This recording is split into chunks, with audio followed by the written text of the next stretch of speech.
Hello, Mr. VP. You're back this week for your appointment. Tell me what's been going on. Well, I'm dealing with the same thing I was dealing with the last time I came, and I don't know how it's gonna get better. I need your help. Okay, so tell me what happened this week. Well, this man came to me with his problems. I mean, I got my own problems, and he really can't tell people his problems, so it's more of his problems than my problems, and I don't know how to tell him that he needs help. Okay, so it sounds like you're carrying the weight of the world on your shoulders, um, and it's a lack of communication, right? Yes. And so if you're not able to tell them to assist help, then you're kind of frustrated in the fact that it's not going to ever get resolved if we're not actually communicating effectively. Because there's a difference between communicating and communicating effectively. What do you think about that? Well, yeah. I think that the communication is an issue, being that he is the president. It's like, how do I tell the president, hey man, you need to fix that. Stop bullshit. I can't tell him that. I might be fired. And you know who's next to take my spot. Okay. So, So, do you have a problem with confrontation and your title and your role? Do you know your role? Do you have a problem with confrontation? I don't. I really want to put him in a headlock sometimes. But I can't. No, we can't do that. Yeah, I mean, uh, yeah, I think I have a problem with confrontation when it comes to the president of the United States. With everybody else, I can even give him advice on how to handle the situations. And I deal with the confrontation for him, even though he's front and center. So, But you're uncomfortable with telling him that his issues, he needs to seek assistance for it, and you're talking to me about his issues, but you're not going with the real issue. It's pretty much him. Is that what I'm hearing? yes, that's exactly what you're hearing. Okay. So, do you know him on a personal level outside of a professional relationship? Do y'all have a personal relationship? Well, I know some things I can't talk about. So, but we do have somewhat of a personal relationship. He tells me certain things about what he's dealing with at home, which he can't announce to the public because Right. he's just human like us all. But I do know him on a personal level. Okay. So if you know him on a personal level, that means it's respect, and that means that I think that sometimes people need that push, and they're waiting for someone to tell them or suggest to them or encourage them to seek assistance, whether it's therapy or seeing a psychiatrist or a psychiatric nurse practitioner for a mental health evaluation, just to check in to see if everything's okay. Because sometimes people are so overwhelmed with taking care of everybody else that they neglect to take care of themselves. Okay. Yes. So maybe yes. you can encourage him to set up an appointment. How about that? Okay. How do I go about that though? Like, Mr. President, I know somebody that can help you with this problem because I'm tired of hearing your problems, or it's weighing on me too much. How do I think that's the issue that I have. I don't know how to present it to him. Okay. So, say for instance, you're in a situation. Have you ever saw him like kind of spiraling like afterwards, or overwhelmed, or he's come to you like super overwhelmed in a situation recently? Yes, recently he made a promise to give out stimulus packages, and he made promises to free prisoners that's been locked up for decades. And after he made those promises, I seen him indulging in alcohol, a point that I've never seen him get to before.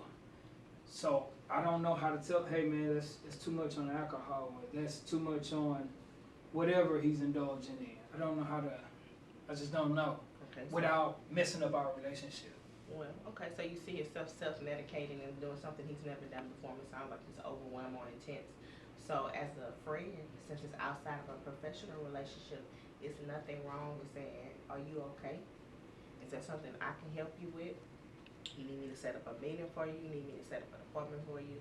Here's a website. You have psychologytoday.com that helps set up therapy appointments to find local psychiatrists or local mental health nurse practitioners to help, and let him know he's not alone and it's confidential."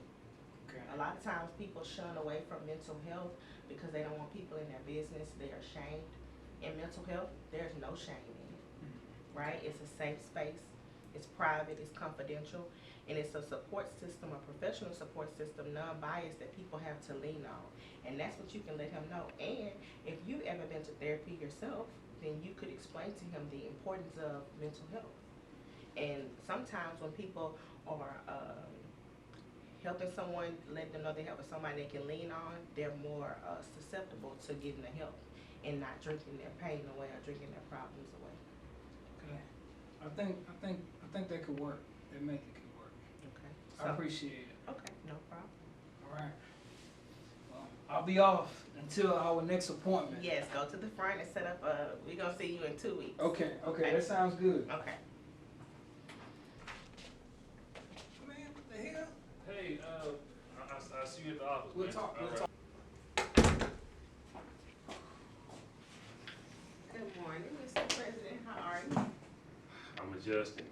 I am adjusting. Well, my name is Kendra. I am the psychiatric nurse practitioner here at Brightstone Psychiatry. I will be assisting you today. I want you to tell me a little bit about yourself and what's been going on. Well, the last thing I remembered, I met this guy at a bus stop, and he gave me a party saying, hey, if you drink this, all your water dreams will come true. So at the time, I was like, the stimulus hadn't come in yet, so I was like, you know what? If I was a president, black folks won't want for anything. So it was a stranger, but I was like, what the heck? I just needed a drink. So I took a drink, and I woke up, and now I'm the president. So I'm like, wow, what do I do now? So I've been thinking about reparations for a long time, and that's my first line, the thing I wanted to do. And then I was like, well, you know what? I can free all the political prisoners. And it's like, everything is kind of, it's like, I'm getting nervous just thinking about it. Okay, so it sounds like you're overwhelmed. Do you drink a lot or no? What do you consider life? Well, you tell me how often are you drinking and how much you're drinking. Well, I do indulge in a cognac before bed sometimes because it helps me sleep when I can sleep, but sometimes I can't sleep at night. So you having difficulty sleeping? Yes. Okay, how many hours a night are you getting of sleep?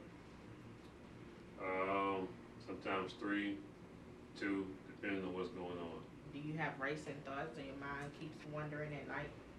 Yes. Okay. Yes. I try to write them down, but it's just not helping. Okay.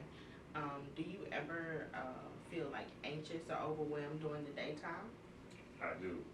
Okay. Have you always felt that way, or this just happened when you became president?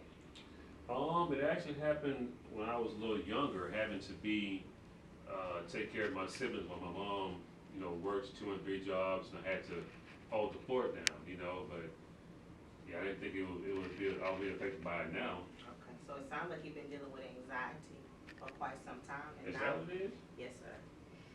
And now that you're an adult, maybe some childhood wounds and trauma that's unresolved has come into foreplay now as an adult, and you're in this role. I'm not sure about the 40 ounce, but we can't drink our pain away because after we finish drinking, those same issues still arise. So we either deal with the issues or the issues deal with us. Okay? Wow. So how does the president deal with anxiety and I have all this power? So do I just send in the National Guard to... Well, the National Guard can't take away your anxiety. So that means that we have to have some healing done through therapy to talk about some things in your childhood, some trauma, some abandonment, sounds like, and some neglect in a sense, some sacrifices that your mom had to make. So it sounds like dad may have not been present. So it sounds like we may be dealing with some abandonment and neglect as well. And you taking on a role of an adult as a child. And then now you tried to save your siblings, and now you're trying to save the world or save people of color. And it's overwhelming at this point. And so now we've identified your triggers, and sounds like you need therapy and possibly some medication to help with the anxiety and the overwhelming thoughts. Because if we don't deal with anxiety, then it manifests into medical issues, right? So we don't want elevated heart rate and then increased blood pressure and things like that. I did had heart surgery when I was 9 years old. Oh, wow. Yeah. Okay, all right. I didn't lay down. I don't know. Make yourself comfortable. Wow. Tell me, have you ever experienced a panic attack before?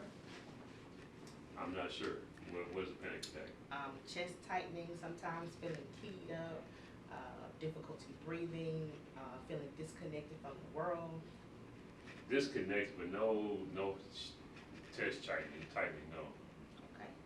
Any difficulty breathing to where you couldn't get your thoughts and stuff together? No. So just for you, it's more feeling overwhelmed and anxious. Do you have an increased heart rate or sweaty palms, things like that? My heart may palpitate every now and then, but that's about it. Yeah, I just figured that was just my heart issue. Okay. Well, we'll start you off with therapy to identify some of your triggers.